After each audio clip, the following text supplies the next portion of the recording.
Chapter 61, Cutscenes 3. Ludo Bagman seems overwhelmed.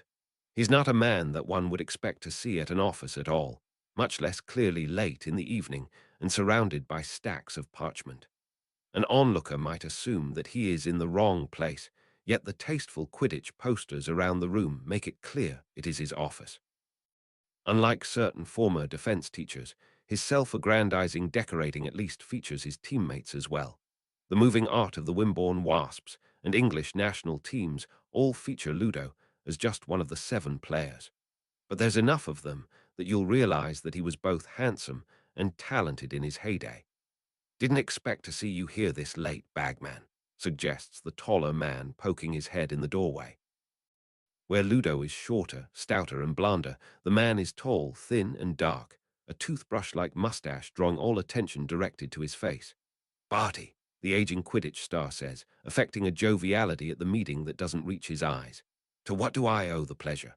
There doesn't appear to be much love lost between the men, but anything for a distraction. "I saw your request about the tournament," the older man says simply. "Right, international cooperation. That's what's been slowing me down. I just can't seem to pin down the heads of the foreign schools. Dumbledore either, for that matter, but I'm sure he'll agree once the others do. One doesn't maintain a toothbrush mustache without an ability to keep a stiff upper lip, but there's a twitch as Barty almost sneers. It's been centuries, and nobody much seemed to want to renew the tournament after all the deaths. Despite the dismissal, the man came to Bagman, so must have some interest. We'll make it safer. Grander, with all the problems this year, the country needs something to think about other than Death Eaters on the loose and dark wizards thought long dead. When do you think you could have it going, assuming the schools agree? No chance of it this coming school year, I'm afraid, Bagman admits. If contracts are signed soon, maybe the next. Year after that, for sure. There's a flicker of annoyance from the older man, who seemed to be interested in the tournament happening sooner than 2 years out. "And you're going to the World Cup to try to talk to the delegations?" he asks. "Well, I always go, don't I? If you're keen, I could use a man that speaks their language to butter up the Durmstrang delegation. I can handle the French leaders, I'm sure. Shame Potter's probably too young.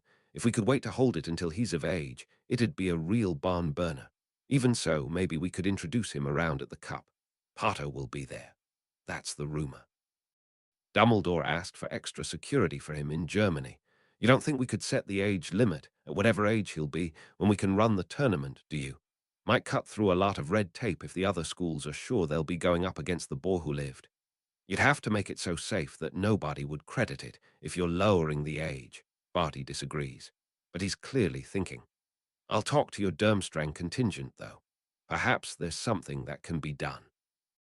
And it's been some time since I attended a World Cup. Really?" Bagman is nonplussed that the man is helping on such a thread. "I'll make sure you're in the top box. At least we're not hosting the cup this time." He gestures at all the documents around him. "These are just the parchments I have to do for us to participate." Yes, yes, a box would be appreciated, Bagman. See if you can get Potter up there as well. It wouldn't hurt with the glad handing." "On it. Good idea." "Thanks for the help, Barty. Think nothing of it.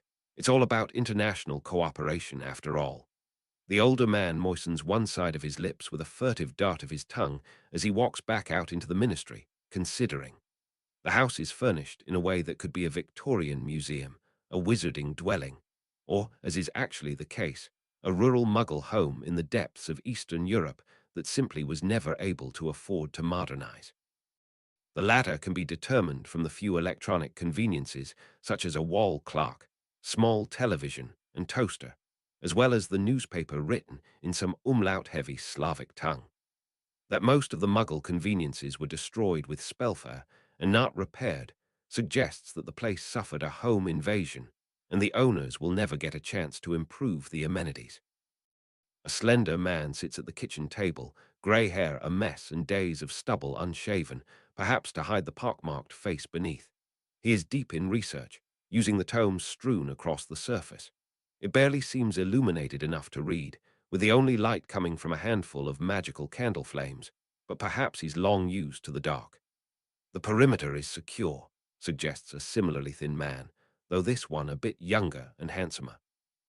He's tried to clean up his long, dark hair, but it does little other than highlight how emaciated his face is, especially as the flickering light makes him look almost skeletal in the stark relief it throws across his cheekbones and eye sockets. He's wandered in from the twilight outside, wearing thick robes even against the summer evening. Where's my brother? The men are Augustus Rookwood and Rabastan Lestrange. Their screaming faces are on the front page of the newspaper, mug shots surrounded by the Slavic text. Rookwood asks, then switches his focus, explaining, Bellatrix was arrested. It's in the paper. The Lord is displeased. That assertion is punctuated by a man's scream of immense pain from the next room, loud even through a closed door. Rabastan quails. Before she got to our vault. After. Both men simply stare as the screaming trails off to whimpering, faces carefully schooled to hide whatever they feel about the torture of Rabastan's brother, likely Rodolphus Lestrange, from the neighboring mugshot. Sure enough, a man that matches the picture, similar looking to his brother, though not quite as thin, emerges from the door, still twitching in pain. Rookwood, he wants to see you. The elder Lestrange brother manages to get out, before staggering out of the room. A slight flicker of worry crosses Rookwood's face before he grabs a book and some notes, heading into the room. It is the Holmes den, and a roaring fire is the only light source. An overstuffed chair sits near the hearth, and its inhabitant is completely silhouetted by the light, nothing but a shadow. I risked much, sending Bella for that item, a high-pitched voice insists from the chair, because you assured me that Helga Hufflepuff's cup would vastly simplify the ritual. Even after taking out his fury on Rodolphus, he sounds very angry. Please understand that its value to me is much more than as a founder's keepsake. We will get it back, Lord, the standing man says, confidence unquestionable. I have been doing research to amend the rights to work without it. We can be ready in time, even without the cup, to improve the potency of the solution. And I have word that Potter will be available. Wormtail is, even now, obtaining the bones. Who could have ever predicted, the voice in the chair notes, that a Gryffindor rat would prove to be my most reliable agent? The densely plotted graveyard could be nearly anywhere in Europe, though the names on the headstones suggest somewhere in England. The full moon is enough to see by, once one's eyes have adjusted to the oppressive gloom. A fine old house is illuminated atop a hill nearby, and a small church nearby. An immense yew tree looms over a tall marble headstone, where someone is digging. A cloud of dirt flies past the information on the headstone. Tom Riddle, 1905-1943. There is a thunk of a shovel hitting a casket, and then additional digging to clear a way to open the lid.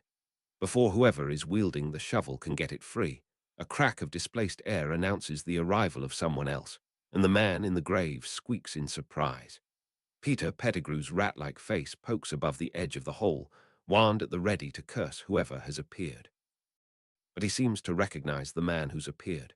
You, fair-haired and pale-skinned, almost white in the moonlight, the younger man smirks. Figured you'd be done by now. Are you a wizard or not? The Dark Lord insisted it be done carefully, Pettigrew explains, sheathing his wand and continuing to dig. No unnecessary magical traces on the bones before the ritual. Fair enough, he shrugs, leaning nonchalantly against the yew tree. Whose grave even is this? He didn't say. Maybe an old enemy. Or just a body in a ritually important spot. If Pettigrew knows the real answer, he's an accomplished enough spy to keep even his allies from learning the truth if his Dark Lord has not seen fit to tell them. Could be. I think these are the old Gaunt lands.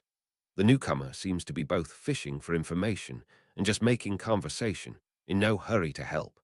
Pettigrew doesn't answer, finally removing enough soil to pry open the casket. Disgusting, is all he ventures, the body in the 50-year-old grave, somehow not fully decomposed. Perhaps it was a good casket and good embalming. Or perhaps the deceased man was so thoroughly cursed to death, even worms were hesitant to feast upon his body. Throw me the sack. Clearly thinking for a moment about disagreeing, the younger man shrugs and kicks the black canvas bag from the edge of the grave in after Pettigrew. A gagging noise followed by slightly wet ripping and plopping sounds heralds the body being dismembered and put in the sack. A minute later, the dirt-encrusted former marauder crawls out of the hole and drops the bag next to him. It's not full enough to hold a whole body, but it's nonetheless bulging.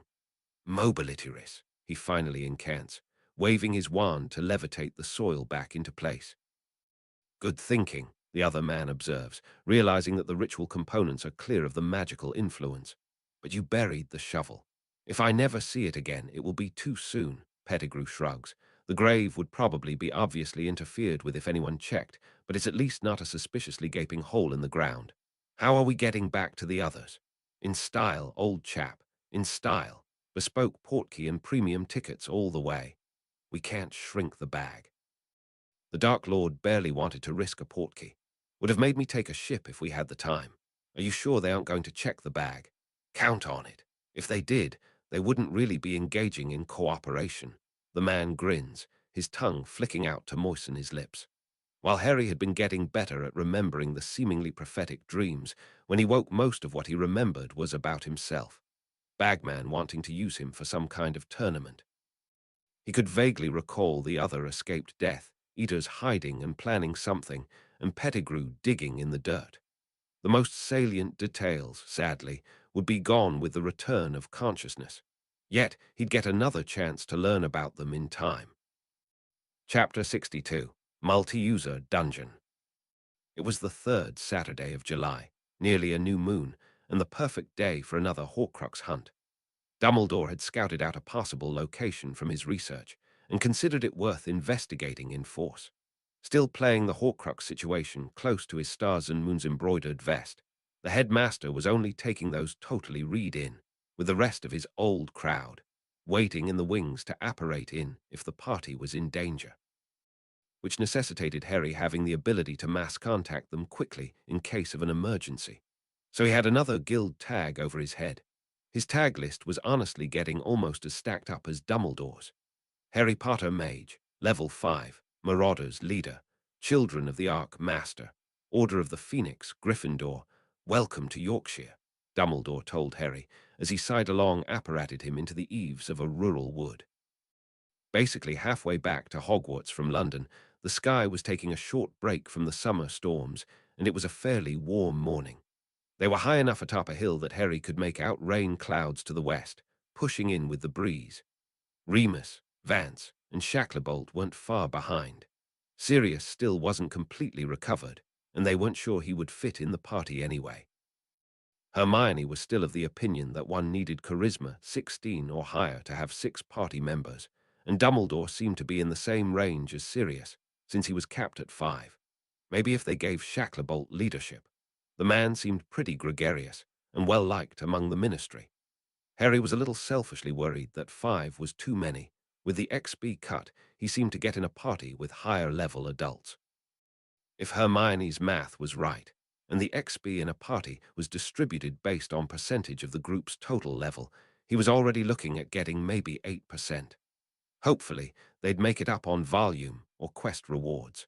The area was one of those places, a bit alien to a boy who grew up near the urban maximization of London.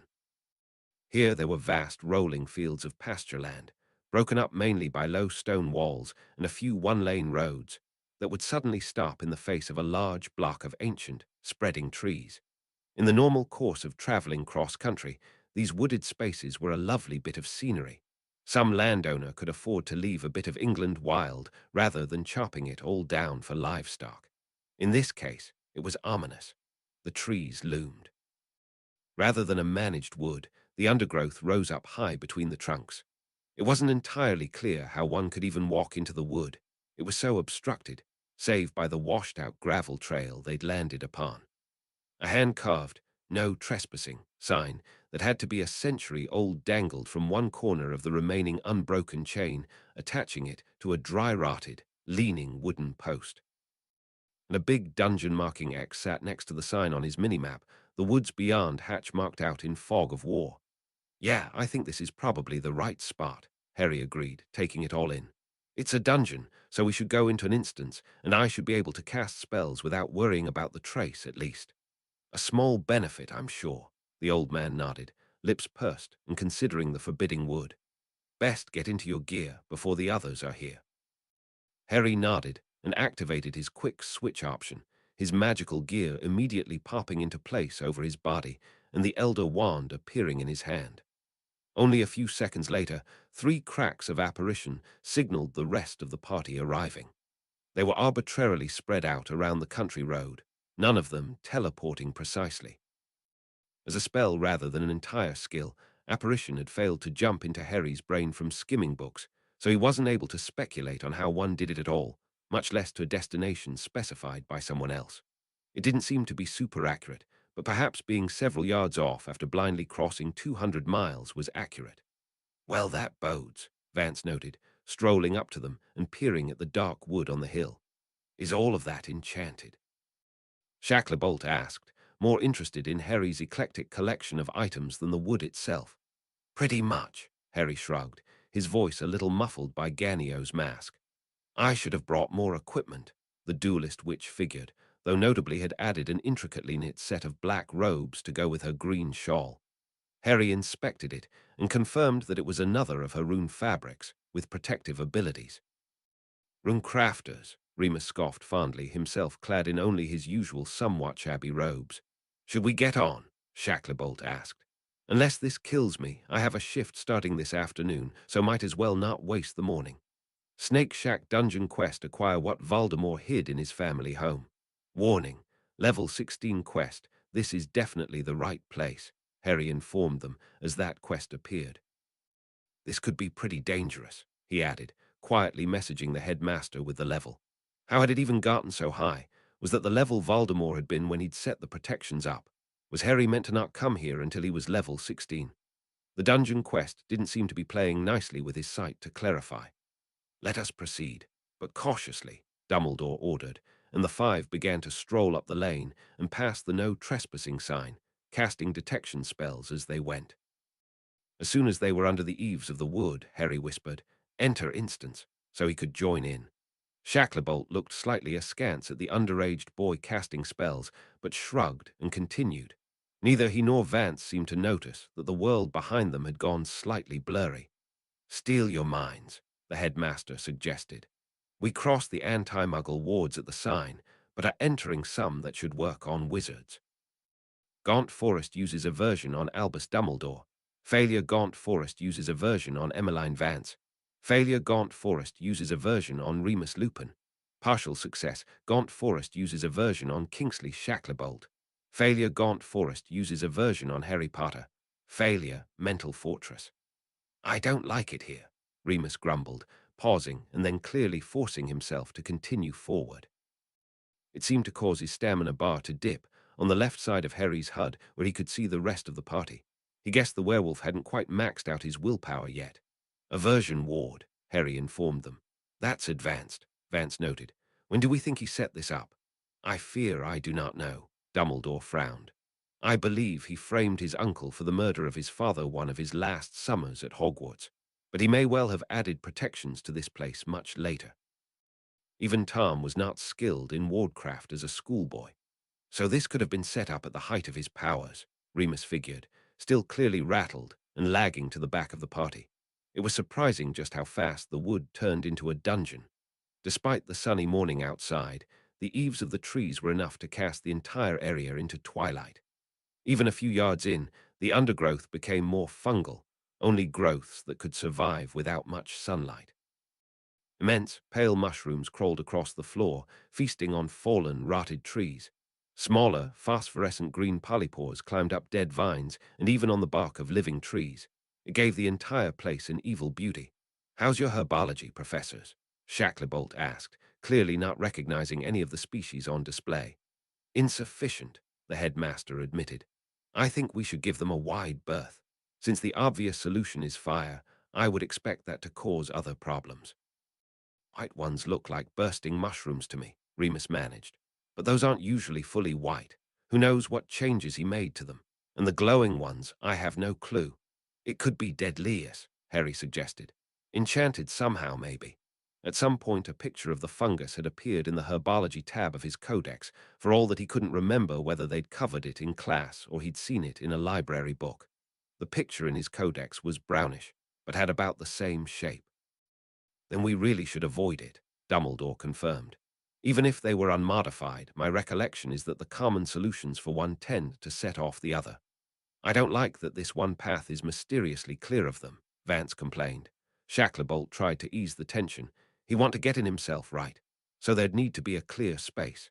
We took a turn, so if you came stumbling in here in the dark, you'd hit the mushrooms.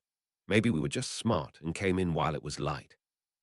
They had indeed taken a twisting right, and then left to follow a fungus-free trail through the wood, and seemed to be cresting the top of the hill the forest grew on. As they spotted a small clearing ahead, no more sunny, but at least with more than a couple yards space on either side, the omnipresent mushrooms receded deeper into the wood. "I don't think that's a nice place to have a picnic," Remus suggested. His stamina bar was still reduced, suffering the effects of the aversion ward.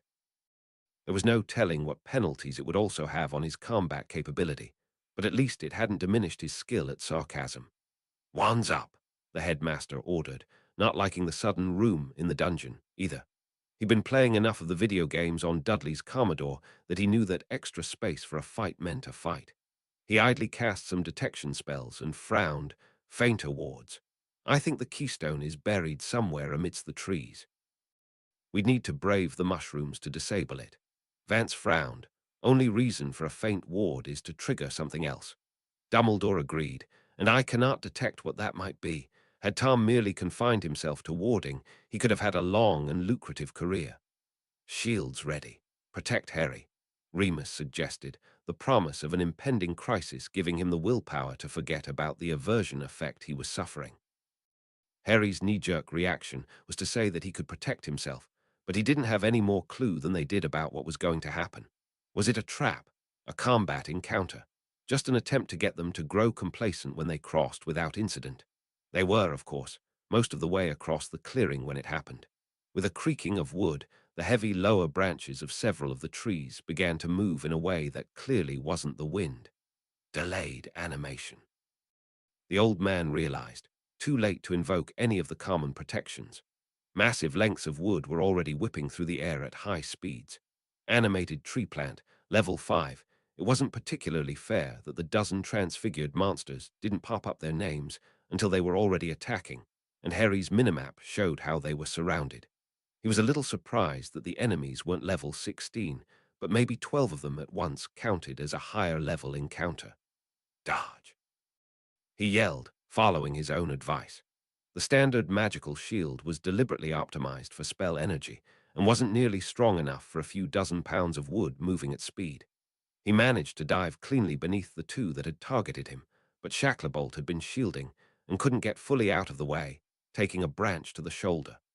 Vance was already moving, her expert duelist skills ready to adapt to deal with transfiguration when she'd expected a spell. Remus just let the branches after him slow on his shield and tanked the hit, trusting in his werewolf health to minimize the damage.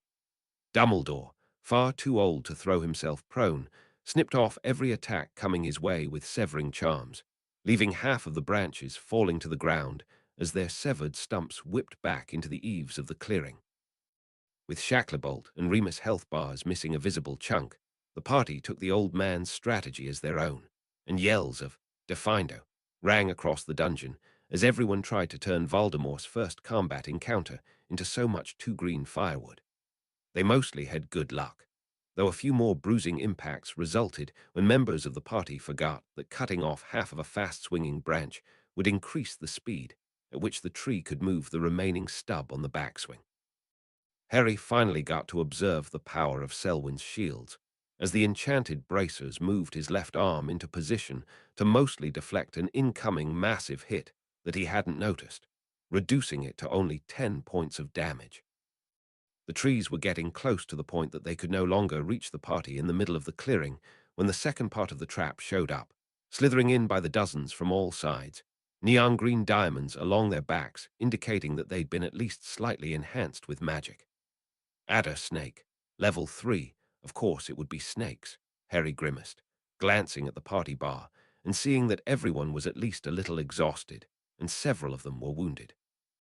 And all it would probably take would be one of the snakes to get a bite and deliver whatever magical toxin Voldemort had given to them. He rolled back to his feet and prepared for the second phase of the fight. Chapter 63, Quick Time Event. The incoming snakes were shockingly fast, covering yards of terrain in seconds. Slithering in from all angles, While the party still had to watch out for the few remaining trees with reach into the center of the clearing, it would only be moments until someone was bitten. Dumbledore covered his flank with a low wall of transfigured ground. Vance and Shacklebolt were throwing back multiple snakes at once with powerful knockback jinxes, and Remus blew up half a dozen of them and left a crater in the soil with his shouted, "Confringo." But it wasn't going to be enough to catch all of them. Only a few had to get into striking range, and there were only seconds before the first slipped through. Harry, preparing his own knockback jinx, had a thought and yelled, "Snakes." "I order you to stop." The swarming lines of neon green suddenly stilled. One reared back in striking distance of Shacklabolt's leg. Likewise, the party paused in their efforts, surprised by the sudden cease in hostilities. "Back into the woods," Harry tried. "We are allowed to be here."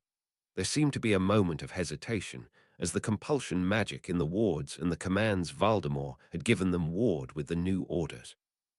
But their mission had been set generations previously, with no remaining living adders that had even met their original master due to his long time as a wraith, and there was an active Parselmouth right there. "We obey, Speaker," a few of the seeming ringleaders hissed, and then they began to retreat back into the forest. "You're just full of surprises, Potter," Shacklebolt observed, wryly. "I admit I should have suggested such a tactic." The headmaster stroked his beard, absently swishing his wand to allow his transfigured wall to return to flat ground. "It's amazing how easy it is to forget an uncommonly used resource in a crisis." "I'm just glad they listened," Harry shrugged. "Very well, we should proceed with renewed caution," Dumbledore led. "Perhaps Harry should stay toward the front with me, in case there are more obstacles that Tom erected under the assumption he was the only Parselmouth in Britain." They continued under that idea, with the others only steps behind. The narrowness of the path through the wood meant they couldn't spread out to cover the flanks as they'd expect. More of the luminous fungus kept their route constrained. But on the map, resistant to filling in with information, they at least seemed to be making progress across the space. Eyes on the wood around, and detection spells on the trail ahead, they neglected to note the simple trap on the ground underneath them. Afterwards, they would have to give Voldemort credit for the subtleness of whatever charms he'd used to conceal and maintain the trapdoors that dropped into well-greased slides bored through the hillside. Harry figured he got the idea from the Chamber of Secrets. Dumbledore assumed it was another instance of his strategy for the underground lake. A single traveler wouldn't have been heavy enough to set off the trap at all. The practical effect was that, at the front, Harry and the headmaster were dropped into one chute, and the other three into a second, as the ground beneath them gave way. Dumbledore gave an undignified squeal of surprise, which he would probably like to have attributed to Harry, except the boy who lived's Quidditch experience had well prepared him for sudden drops. As they shot down the mirror-smooth tube through the hillside, they could make out yelps of surprise and Vance's cursing leading away from them. Harry realized instantly that his bobbing belt and generally smaller size was going to result in him falling much slower than the old man, but managed to grab the headmaster's collar with all the skill of catching the snitch, so they would fall together. He tried to get one of the climbing gloves on the surface of the tunnel, but its slipperiness was clearly enhanced with magic beyond what even Hercules Parkinson could contend with. "We're going to land on spikes," Harry assumed, having video game experience with pit traps. Sure enough, the tunnel twisted enough to be disorienting, but in only a few seconds emerged from the hillside, several yards in the air over a clearing that had been filled with upwards pointing wooden stakes. Dumbledore almost had his wand out, but was pointed in the wrong direction. At the speed they were going already, the fall would be quick enough that even the prodigious Archmage would have trouble getting a momentum-arresting charm off, and all it would do would make them land on the spikes a little slower. In desperation, Harry wrapped his arms around the headmaster's torso, managed to get a foot behind him to kick off the edge of the hole, and yelled, "Blitz!" He worried that he felt something give in the old man's back as Eudoradolish's boots multiplied his already fast lateral movement by 7 and shoved Dumbledore along with him. They at least definitely cleared the spikes, and the headmaster managed to swish his wand and hiss, "Arresto momentum," before they collided with the still dangerous ground. To their great fortune, Some trees had fallen nearby, letting in enough sunlight that the presumed deadly fungus was not everywhere around the spikes. They landed with grunts of pain on loam-covered rocky hillside, but mercifully did not bounce or continue to roll. It was actually kind of pretty in the sun-dappled space, murder spikes a couple yards away as they came to rest among the trees. Harry had taken barely any damage, and his health bar was already starting to recover, but Dumbledore's was clearly a third of the way down from the various impacts. Glancing over at the team's bars, he noticed that Vance, Shacklebolt, and Remus also had suffered a large chunk of damage, but were clearly still alive and above half health. Nobody seemed to be losing hit points as if they were bleeding or poisoned either. He could see their 3 darts clustered together on what was presumably the opposite side of the hill in the fog of war of his map. Whisper to Remus Lupin, "Are you all okay?" Remus Lupin replies, "Yes." I managed to explode some spikes beneath us and soften our landing. Relatively, you, reply to Remus Lupin, blitzed over ours. Dumbledore landed harder than I did, but I think we're okay. Remus Lupin replies, "It looks like we can attempt to trailblaze in the direction we were going. We'll try to meet back with you." "Everyone else is okay," he told the headmaster. "They're going to try to cut through the woods and get back to us." "Ah, excellent." The old man winced slightly, absently casting a wordless repair charm on his glasses and a cleaning charm on his robes. I may not be cut out for such physical adventures any longer. He at least managed to stand on his own, but fished a potion out of a pocket and slugged it back before putting too much weight on his right leg. I should be good to continue in another minute or two. Hopefully that was the worst of it. Harry made conversation while they waited. Once we get this ring, I expect we'll learn what the last one is. He missed that Dumbledore grimaced slightly at that, already having a guess of what the last Horcrux was and wondering what Harry's sight-previewed quest text would say about it. And maybe we'll figure out what this prophecy is I'm supposed to fulfill. We haven't had any luck figuring it out. "You've been researching prophecies?" the headmaster asked nonchalantly. "Yes, sir. I told you about that, I thought. It popped up separately from the Horcruxes, so maybe I can fulfill it at any time before we get them. But once we destroy them all, that's the only non-optional quest goal I'll have left, unless another one pops up. The best we could figure out is that there might be somewhere in the Ministry where prophecies are recorded, but we couldn't figure out what we'd need to do to go search. I didn't realize you'd been doing so much reading on the subject. There is indeed such a room, and its contents are a closely guarded secret. Some prophecies, fallen into the wrong hands, might be used as a weapon." Harry glanced shrewdly at the Archmage, having begun to be able to tell when he didn't want to explain something. "Do you know what this prophecy is that I'm supposed to fulfill?" "I do," he admitted. "Suffice it to say that Tom learned part of it, and it caused him to decide that you were the only one that could defeat him. That's why he tried to kill me as a baby. What's the rest of it? Confirmation of that fact broadly. I shan't elaborate on the particulars, especially on the off chance that there could be ears to listen here," whisper to Albus Dumbledore. "Then reply it to me." Caught out, he grimaced again, more from the revelation of a secret than his fading impact pain, and nodded. Albus Dumbledore replies. "The one with the power to vanquish the Dark Lord approaches." Albus Dumbledore replies. "Born to those who have thrice defied him, born as the 7th month dies." Albus Dumbledore replies. "And the Dark Lord will mark him as his equal, but he will have power the Dark Lord knows not." Albus Dumbledore replies. "And either must die at the hand of the other, for neither can live while the other survives." Albus Dumbledore replies. "The one with the power to vanquish the Dark Lord will be born as the 7th month dies." I can elaborate upon that at need, once we are back at the school. My reading of it is, essentially, that your quest will complete with Tom's true and final defeat, once these anchors are disposed of. He was still hedging, and Harry was about to ask about some of the stickier phrases of the prophecy, but then Dumbledore interrupted with, "Be ready. We are not alone."